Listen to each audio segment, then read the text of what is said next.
Hey guys, today I was approached to prepare our machines for Windows 11, or to see if they're ready for Windows 11.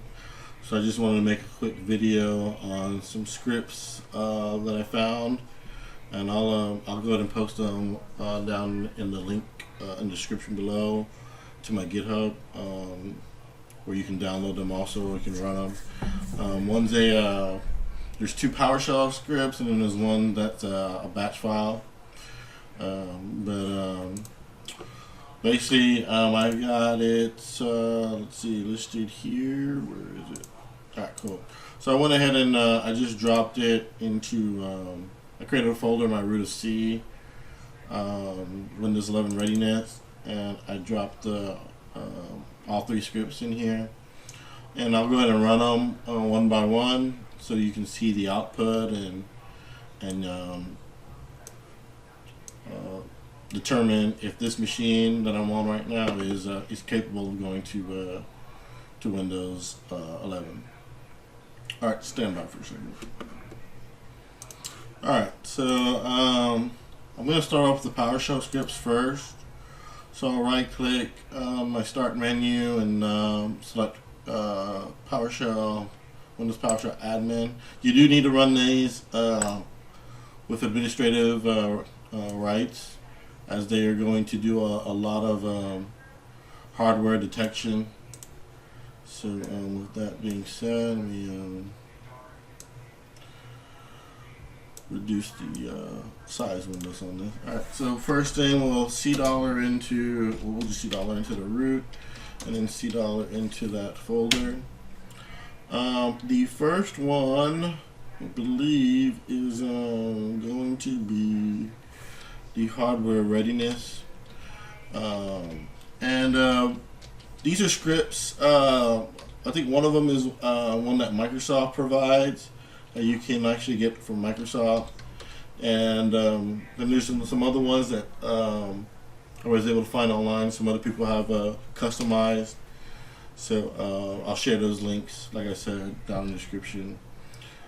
So for the PowerShell script, I believe it's going to be, I think it's actually the cyber drain is the first one. So we're going to run PowerShell.exe, execution policy bypass file, and we're going to run the cyber drain one first. I think this one here is it's pretty simple and straightforward. I think the output is only 3 lines. Yeah, it's only 3 lines. Basically, these are like the main priority prerequisites that are required for Windows 11. You do need to have a TPM chip installed and enabled. You do need to have I believe it's a 64-bit processor, or a compatible processor for Windows 11, and you do need to be 64-bit. So those 3 things need to be cleared up before you even get out the before you should even think about going to Windows 11. So as you can tell here on this VM that I'm running on right now, 2 out of the 3 are failures. TPM, it's not detecting that there's a TPM chip, and the processor that this VM is running, apparently it doesn't like it. So the only thing that returned true was that it does register that this is a 64-bit OS of Windows 10. So now there's some things that you could do to bypass all of this, either to bypass it or to configure it to make it pass these 3 steps. But I'll save that for another video. But I just wanted to show you what this first script returns. The second script, we'll go ahead and run the same command, PowerShell.exe, execution policy bypass, and then we'll run the hardware readiness one. This one is a little bit goes into a little bit more detail, as you'll see in a little bit, and it's pretty much going to tell us the exact same thing as the first script did, but it's going to provide a little bit more in-depth information. So, I don't know if I should widen this out. Yeah, let me just widen it out just to be safe. All right, so it returns it, and it checks for a few more things also. It checks for a storage, checks for TPM processor. The storage on this VM failed. Looks like it found 40 gig drive, and apparently it might need more than that. Let me see here.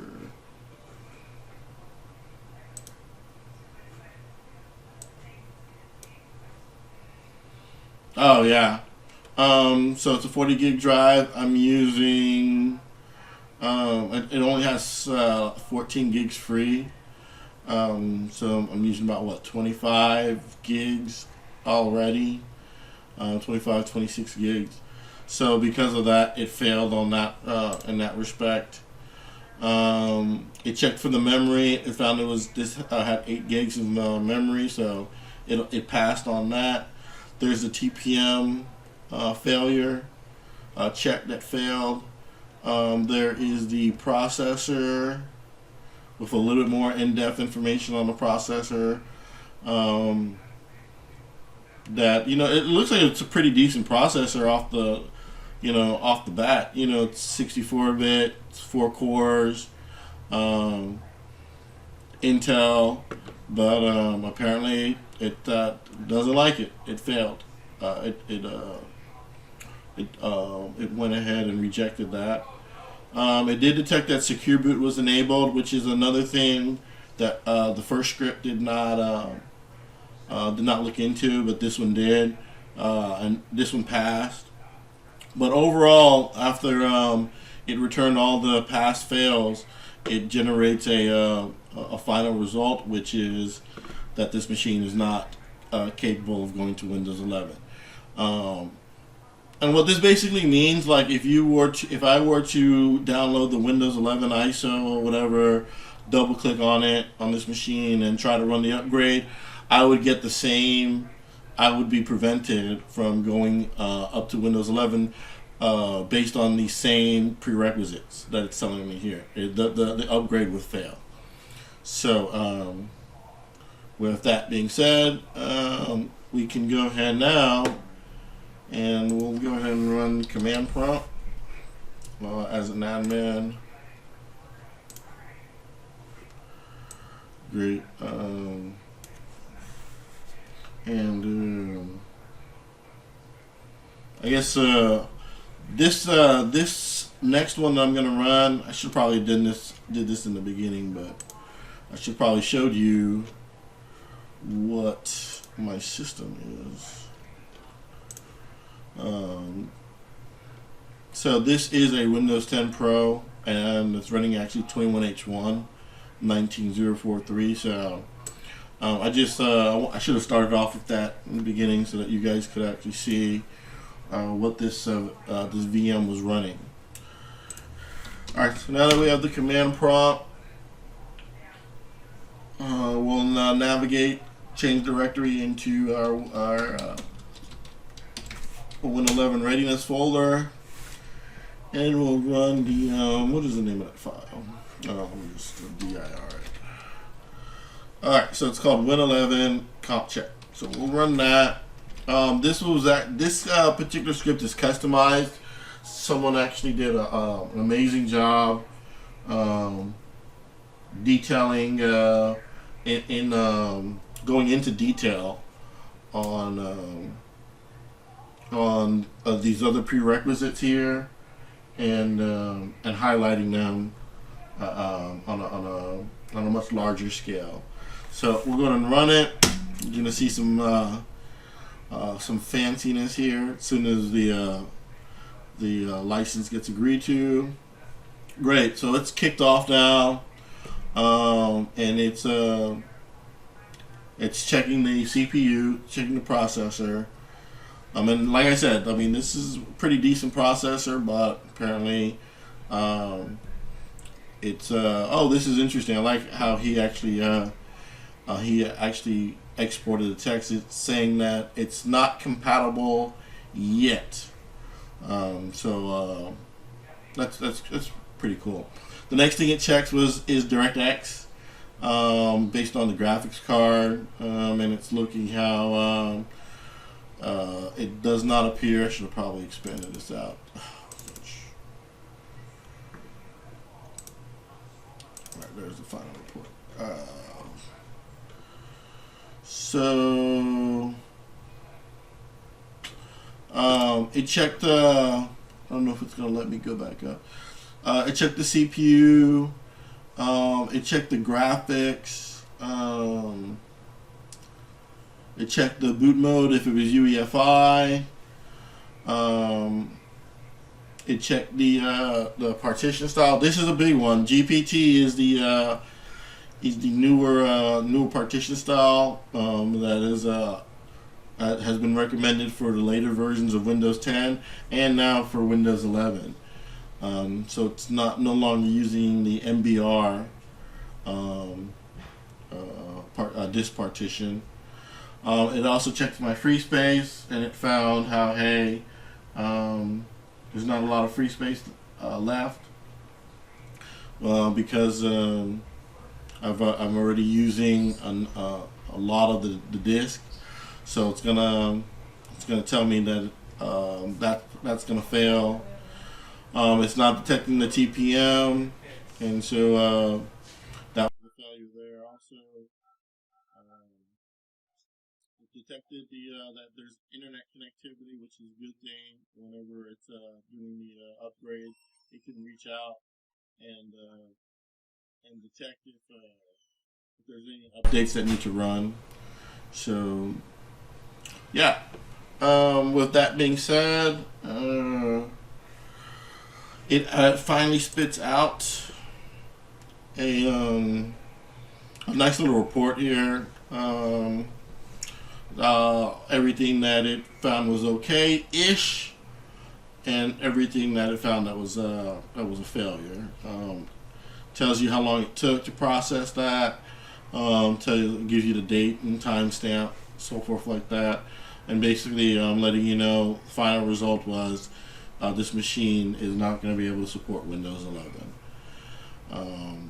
So yeah, this is just a quick little these 3 quick little scripts that you can run. I'll probably, and you can scale them out if you need to. If you have some kind of management system that you can run scripts across a number of different devices, you can export a lot of the data out and have it write to a network share, the outputs, or email, or put this information in some kind of database where you can filter and query and do a lot of cool stuff with it, which is probably what I'm going to end up doing, just to make things easier. So at this point, I'm just going to go ahead and stop the video. Hope you guys enjoyed this quick little tutorial on preparing for Windows 11 on your personal device, or if you have if you're part of an enterprise that you're going to need to start getting ready for them to migrate over to Windows 11. Feel free to like, share, and subscribe, and I'll see you guys in another video. Take care. Bye.